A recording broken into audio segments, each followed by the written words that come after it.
Olá, amigos do canal, estamos de volta aqui mais uma vez para falar sobre futebol internacional. O assunto do vídeo de hoje é Libertadores e Copa Sul-Americana. E para comentar um pouco sobre os jogos, estou aqui com meu amigo Matheus. Olá, Matheus. Fala, Bruno, fala galera. É isso aí, teve a estreia dos brasileiros na fase de grupos essa semana. A gente comentou um pouquinho sobre os jogos de terça-feira, de Cruzeiro e Fluminense. Quem quiser ver, dá uma conferida aqui no canal, que o vídeo lá foi bem da hora. E aqui a gente vai comentar um pouco mais sobre os outros times brasileiros que jogaram ao longo dessa semana.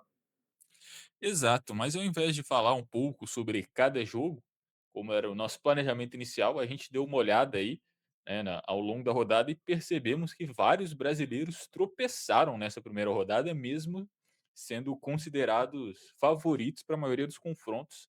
Eu acho que a gente pode aprofundar um pouco mais nesse tema, o que aconteceu, por que que tantos times bons, que a gente considera que são bons, acabaram perdendo ou empatando, e a importância também das vitórias.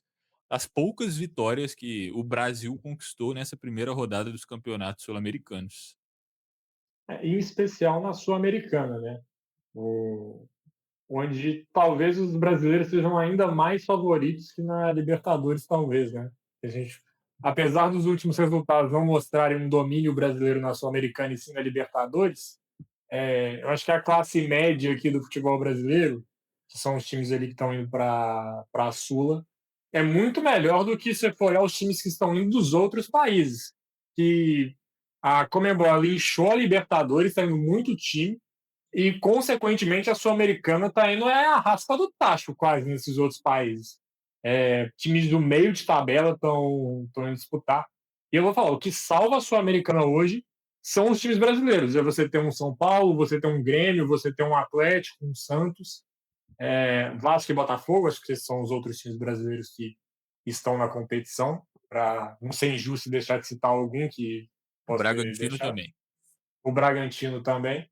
E, assim, se você tira esses times, o torcedor médio do futebol aqui brasileiro, que conhece alguns times de fora, porque já teve contato em Sul-Americana, propriamente, até na Libertadores, a maioria dos times que os brasileiros enfrentaram essa rodada na Sul-Americana, ninguém conhece, tá? Eu acho muito difícil alguém conhecer esses times. E eu acho que exatamente por isso surpreendem os resultados, né? Porque só o São Paulo venceu nessa primeira rodada sul-americana. A gente teve Vasco 0-0 com Barraca Central, num jogo que nem o Renato Gaúcho viajou. Ele ficou em casa, assim como grande parte dos titulares do Vasco. Aí o São Paulo ganhou de 1-0 do Boston River. O Santos perdeu de 1-0 para o Deportivo Cuenca. Deixa eu ver aqui. O Atlético perdeu de 2-1 para o Puerto Cabejo. O Grêmio perdeu para o Montevideo Torque City de 1-0 com gol de Agüero. Você não ouviu errado. O City ganhou com gol de Agüero do Grêmio. Botafogo empatou em 1-1 com Caracas. E o Bragantino perdeu de 1-0 para o Carabobo.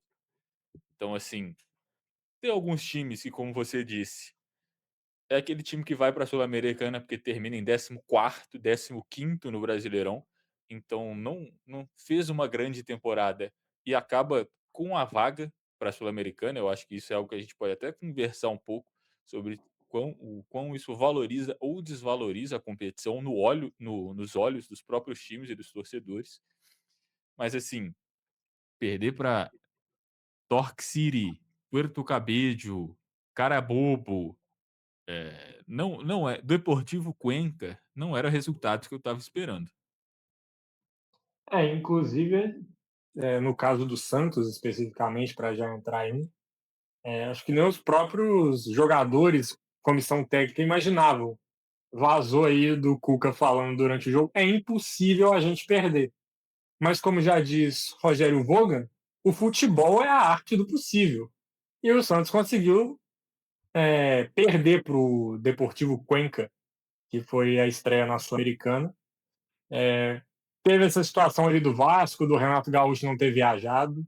E olha, te falar, eu nem sou tão contra assim os times brasileiros que estão na Sul-Americana, que é um torneio secundário para a maioria deles, apesar que talvez seja a chance de título na temporada para alguns desses times, eu acho até interessante eles fazerem, tendo em vista como é o calendário do futebol brasileiro, ser muito cheio, eles teriam uma postura parecida com o que alguns times ingleses têm na Liga Europa, que é ir jogar com os times alternativos. Aqui as viagens acabam sendo muito longas, acaba que você pega alguma altitude. Então, se o Vasco for ter isso como perfil para o trabalho que eles vão adotar na Sul-Americana, eu nem recrimino tanto. Assim, você dar uma poupada, focar mais no Campeonato Brasileiro, numa Copa do Brasil. Eu consigo entender a lógica se for esse o caminho. Aí se for só, essa viagem aí é longe pra caramba, vamos ficar aqui no Rio de Janeiro, aí já estão largando um pouco demais. Só que mesmo assim o Vasco não conseguiu a vitória. Acho que foi a situação mais inusitada foram essas duas aí que eu comentei. A do Cuca falando que era impossível perder o jogo e o Renato Gaúcho não viajando junto com o time. Eu discordo, de poupar na Sul-Americana. Assim, com todo respeito, algum desses times aqui vai brigar por alguma coisa no Brasileirão ou na Copa do Brasil? Vai estar brigando para ganhar um título Que bom que você corrigiu, porque eu acho que alguns desses times vão estar brigando no Campeonato Brasileiro. Tá? contra o rebaixamento. Mas Exato. assim, quantos desses times você acha que conseguem terminar num G4 ou num G6? O Acho que sim. Vasco, eu forçando muito a barra, talvez. O São Paulo, talvez. Santos, nunca. O Atlético Mineiro, forçando muito a barra, talvez. O O Grêmio tem Botafogo, acho time, que mas não não. tá jogando. Isso. E o Bragantino também acho que não. Então você tem times aqui, tirando o Grêmio, eu falei, né? Forçando a barra. Então, tirando o Botafogo e o próprio Atlético, nenhum desses times que eu citei aqui, não, São Paulo também. Enfim, tirando esses três, nenhum desses times ganhou título de expressão nessa década ainda. Certo? Vasco não ganha nada desde o começo da década passada na Copa do Brasil. O Santos não ganha nada também há anos, acho que desde a Copa do Brasil com o Neymar. O Atlético foi campeão brasileiro recentemente. O Grêmio também não ganha nada desde a Libertadores de 17. Botafogo ganhou recentemente, Libertadores brasileiro. E o Bragantino, não sei quando foi o último título de expressão do time, se teve algum. Então você está disputando uma competição que é acessível, que dá vaga para Libertadores, que te dá um título legal para sua torcida comemorar, e você prefere focar num campeonato que, na melhor das hipóteses, você vai terminar no meio da tabela? Para mim, isso não faz sentido. Porque é isso que eu queria chegar. Eu acho que o fato da Sul-Americana classificar times que ficam tão abaixo no Campeonato Brasileiro desvaloriza a competição na visão das pessoas, que começa a achar que é uma competição qualquer coisa. É tipo estadual. Não é tipo estadual. Dá vaga na Libertadores e dá um título legal, te deixa jogar a Recopa no ano seguinte. É uma boa competição. Se você é o Flamengo e teve um ano ruim, e a Sul-Americana, não sei o que, tá bom, você pode ignorar a Sul-Americana. Acabou de ganhar a Libertadores, vai brigar pro brasileiro, vai brigar a Copa do Brasil, não sei o quê. Mas tem time aqui que não vai ganhar nada esse ano e prefere poupar na Sul-Americana sem nenhum motivo para continuar sem ganhar título. Porque tem um elitismo eh, intelectual, não sei, na cabeça deles, eles são maiores, merecedores de mais do que eles apresentam dentro do campo. Porque são times que não vão ganhar nada, provavelmente vão ficar fora da Libertadores. Eles têm uma chance de disputar uma competição que dá essa vaga, mas porque alguém falou que não vale nada ou que vale menos, eles estão simplesmente deixando sabe, isso ir pro ralo. Para mim não faz sentido. Sabe, o Vasco tinha que entrar valendo a vida na Sul-Americana. O Santos tinha que valer a vida na Sul-Americana. O Atlético, tudo bem, o Atlético ainda pode conseguir um G6 se você apertar, mas tinha que ir com o time titular na Sul-Americana. Mesma coisa o Grêmio. O Bragantino, então, tinha que ser a competição mais importante da história do clube. Sabe? E não é encarado dessa forma. Quando eu falo de poupar, eu quis dizer na fase de grupos. Eu esqueci de enfatizar isso. Quando você chega ali, você tá numas oitavas, tá numas quartas de final, beleza, você priorizar esse campeonato. Aí eu até entendo. Mas para trazer um paralelo aqui, pegamos os grupos. dos times brasileiros na Sul-Americana.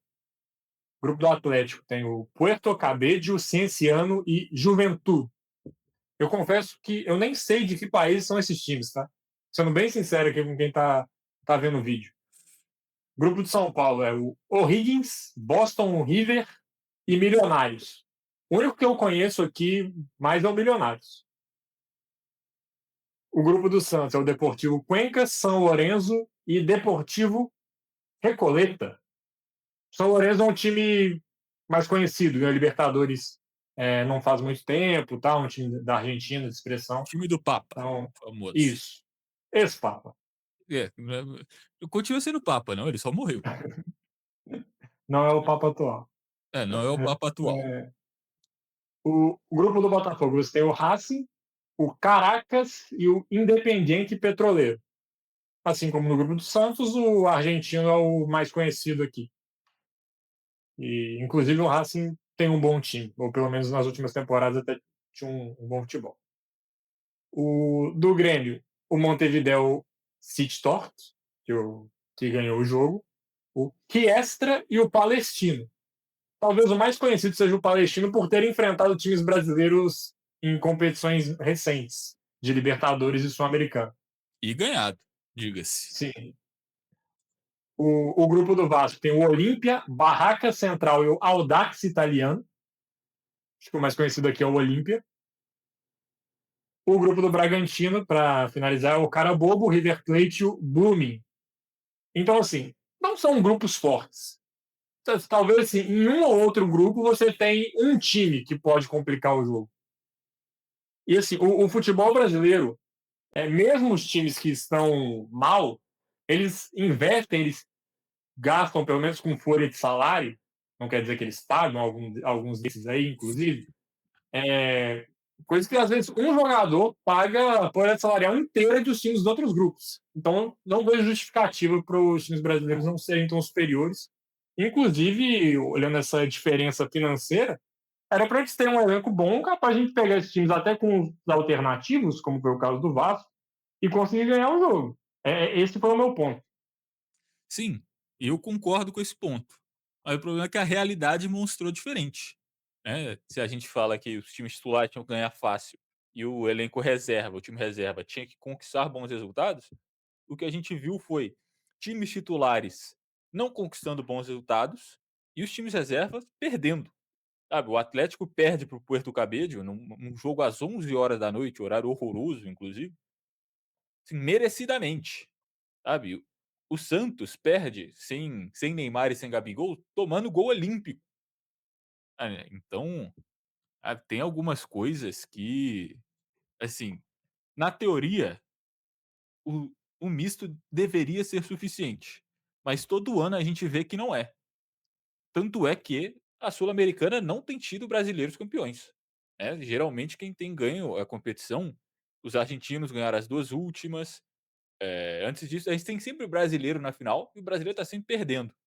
Então eu acho que essa mentalidade de poupa na fase de grupo e se passar para as oitavas, quartas, começa a jogar Vera, no final das contas, vai deixar uns 2, 3 desses times aí no caminho que poderiam estar disputando um título legal, mas por um pensamento errado, eles simplesmente estão cagando para essa competição.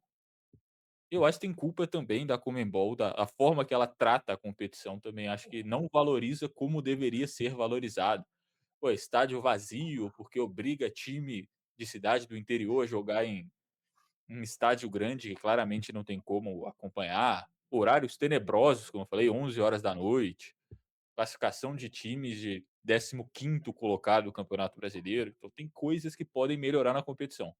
Mas a mentalidade de algumas equipes brasileiras que se veem acima do que realmente estão produzindo agora me incomoda. Não é porque historicamente o seu time já disputou o título de Libertadores há 30 anos atrás, que hoje em dia você está muito acima da competição na Sul-Americana, ao ponto de simplesmente deixa para lá esse título, eu não preciso. Deixa eu focar aqui em ficar em 12º no Brasileirão. Eu concordo que você ganhar a Sul-Americana para alguns desses times aí acho que seria uma história interessante. os times que eu acho que não ligariam tanto assim, comemorariam, fariam festa, mas não. Enfim, São Paulo, Atlético e Grêmio são os times ali que conquistaram recentemente, como você falou mais cedo. Torcida do Vasco tem uma geração inteira que não sabe o que é comemorar um título.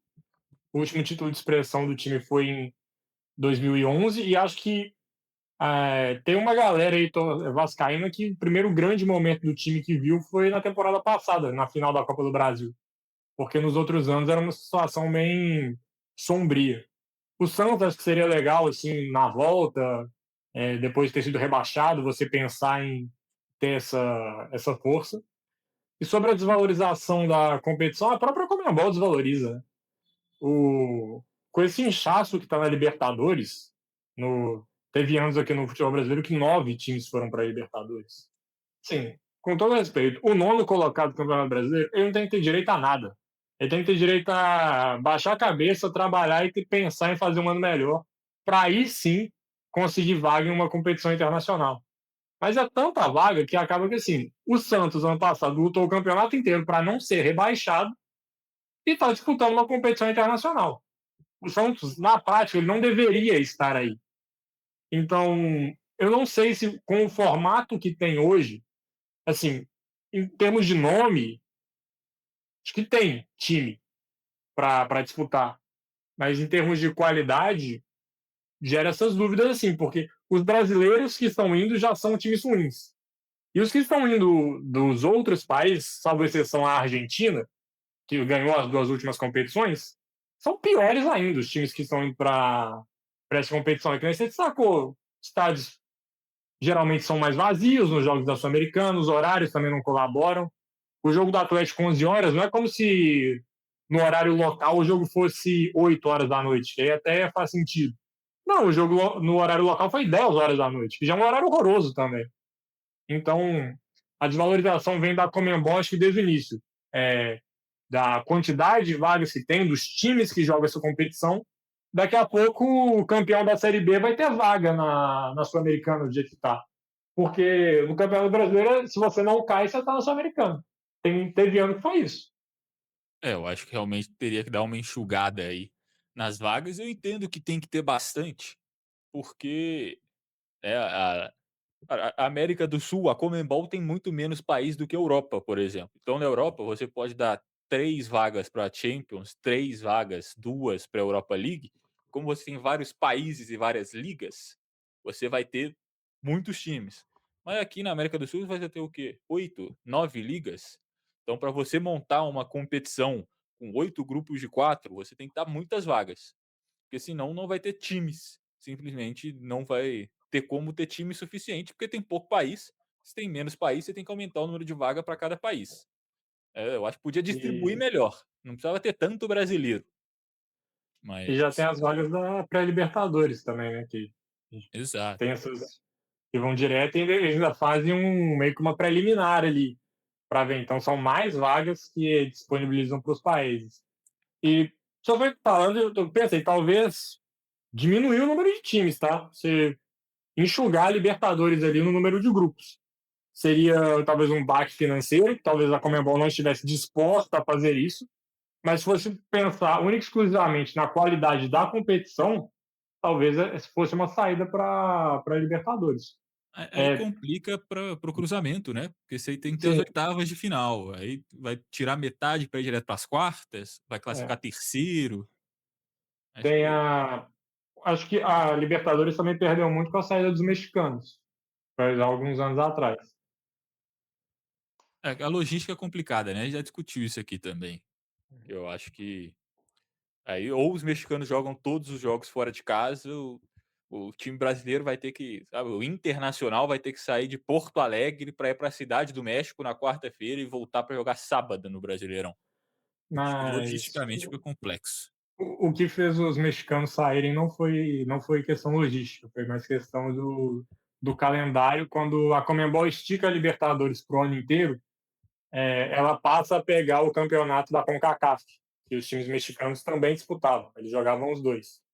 E isso complicou muito o calendário, eles tiveram que escolher, eles abriam mão de disputar o torneio da CONCACAF, para jogar Libertadores, ou eles abriam mão da Libertadores para disputar o torneio da CONCACAF. Eles acabaram saindo aqui dos torneios da Conmebol, mas é o que eu gostaria de ver voltar a acontecer. Já não sei se foi para o ar essa discussão que a gente teve, mas eu comentei com o Bruno até.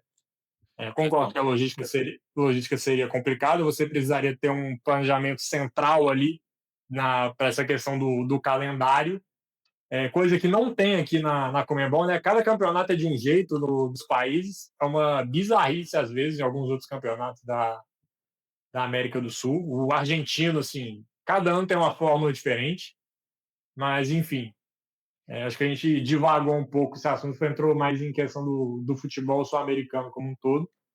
E fato é que os brasileiros têm algo a provar na Sul-Americana, depois dessa primeira rodada muito ruim.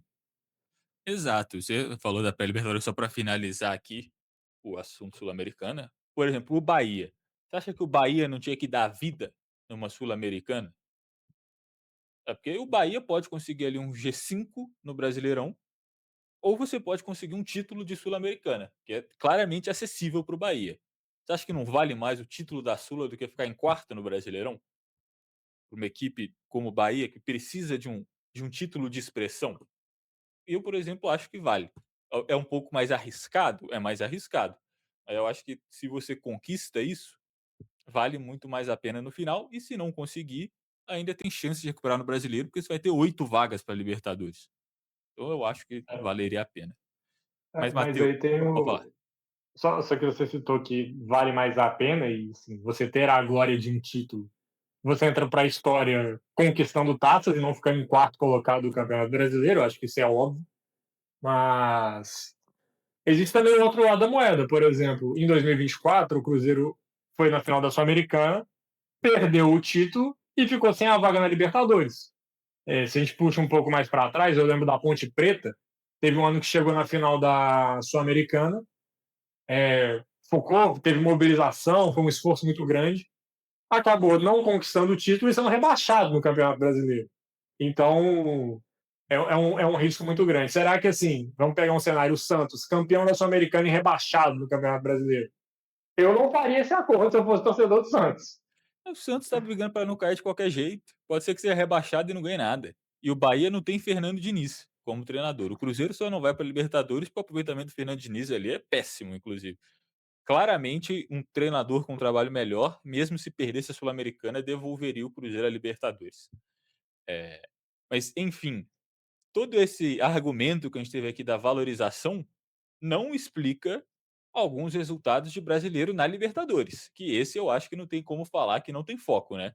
A gente já falou um pouco de Fluminense e Deportivo Laguaira num vídeo que a gente gravou na terça-feira, foi ao ar na quarta, que a gente fala exclusivamente sobre Fluminense e Cruzeiro, então não vamos conversar muito aqui. Mas assim, Júnior Barranquilha 1, Palmeiras 1, talvez seja o resultado mais surpreendente da primeira rodada inteira. Porque o Palmeiras é o rei da fase de grupo da Libertadores. E se você for pegar as 5 melhores campanhas da história da competição, o Palmeiras tem pelo menos duas. É realmente um resultado que não estava esperando, imaginava uma vitória do Palmeiras, mesmo sendo fora de casa. E Barranquilha tem uma fama assim, de ser complicado pela questão climática, é um lugar que faz muito calor tal. Mas, assim, tem mais uma vitória do Palmeiras, tem um elenco muito melhor, tem um trabalho muito consolidado do Abel Ferreira. E eu acho que é justamente por isso que eu não vejo um motivo para um pânico. Isso realmente é um resultado adverso. Acho que o Palmeiras tem que tentar entender o que deu errado nesse jogo, mas foi mais um empate circunstancial, assim, do que realmente querer significar alguma coisa. Teve anos até que o Palmeiras estreou perdendo na fase de grupos, se não me engano foi em 2023 contra o Bolívar, fora de casa. Jogo que vai até com o time reserva. E no final acaba passando em primeiro, melhor campanha. Então, assim, acho que não é para criar nenhum pânico, não. Resultado talvez ali um pouco decepcionante, mas faz parte. Libertadores tem essas cascas de banana, inclusive para os times brasileiros que são melhores, assim, até os que têm mais investimento. É, o Júnior que tem alguns jogadores conhecidos, né? Tem Imitiará, que jogou no Atlético, Teófilo Gutierrez, que foi autor do gol, inclusive, já fez muito estrago em Libertadores, Luiz Muriel, fez a carreira inteira na Europa, Carlos Baca também, que jogou muita bola no futebol italiano, então tem bastante experiência mesmo que esses nomes não estejam vivendo o seu melhor momento. Mas falando de um time que ganhou agora, Matheus, outro resultado surpreendente, Mirassol 1, Lanús 0, né. Lanús que ganha a Sul-Americana em cima do Atlético, ganha a Recopa em cima do Flamengo e agora perde para o lanterna do Brasileirão, que a gente estava aqui no há 2 vídeos atrás falando que o Mirassol corria risco de ser rebaixado esse ano. E continua correndo, tá? Não é a vitória em cima do Lanús que vai mudar meu pensamento. Mas vitória importantíssima para o Mirassol, pensando nessa fase de grupos da Libertadores. Acho que houve sim uma mobilização por ser o primeiro jogo internacional ali na Libertadores. Os jogadores entraram um pouco mais ligados, com um pouco mais de intensidade. Foi um jogo muito equilibrado, acabou que o Mirassol ganhou. E é muito importante porque o Lanús era visto como um favorito a classificar nesse grupo.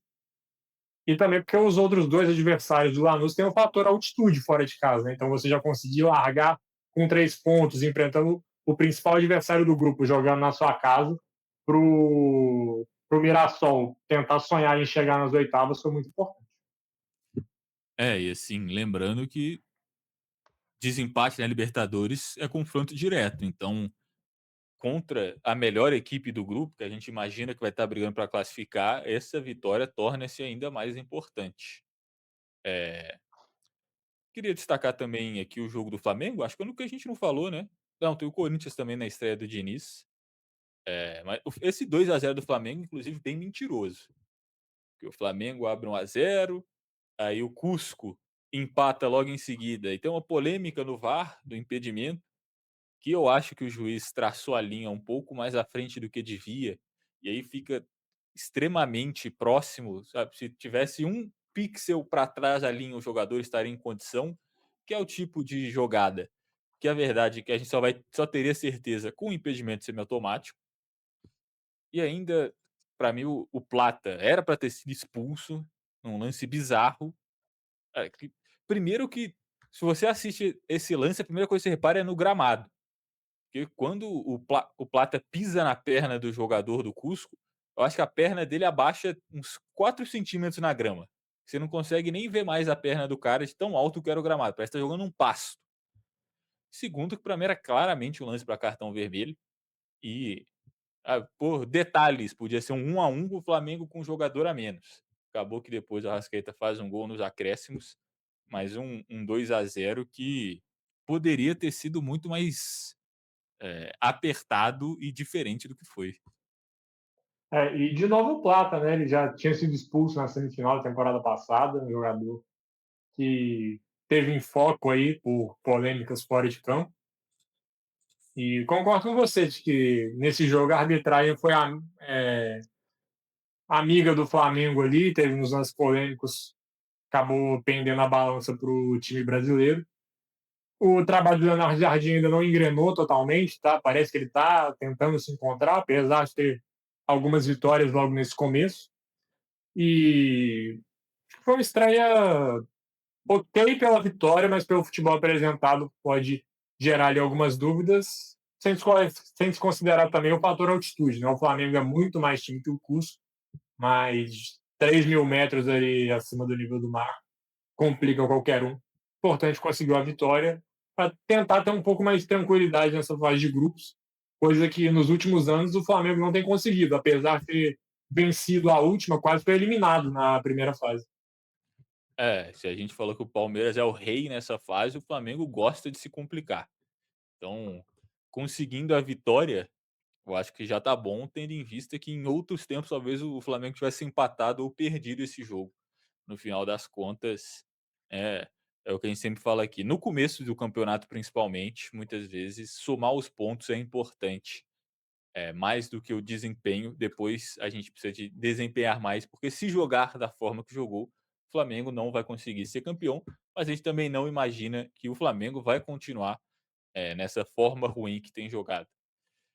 E por último, e não menos importante, tem a estreia do Corinthians, do Fernando Diniz, à frente do Corinthians 2-0 com o Platense. E estreia do Corinthians também na Libertadores. Estreia do Corinthians na Libertadores. Uma boa vitória, né? O Diniz não teve nem tempo de. Se foi um treino, dois, é muito para esse jogo. Então, ele é um treinador muito autoral, mas também não deu para ver as digitais dele ainda nesse time do Corinthians. É importante estrear com uma vitória. Se começa perdendo, já tem o clássico contra o Palmeiras na outra rodada, que vai ser um jogo difícil, um jogo duro. Caso não vencesse também, já ia ter aquele burburinho. O Diniz não é um nome que é a maior unanimidade desse planeta. Então já poderia ali criar uma rusga, uma situação um pouco mais delicada. Consegue a vitória, não vai ter chiadeira, não vai ter nada, ninguém falando muita coisa, todo mundo comemorando. Agora é pensar no jogo contra o Palmeiras, que esse é um jogo importante.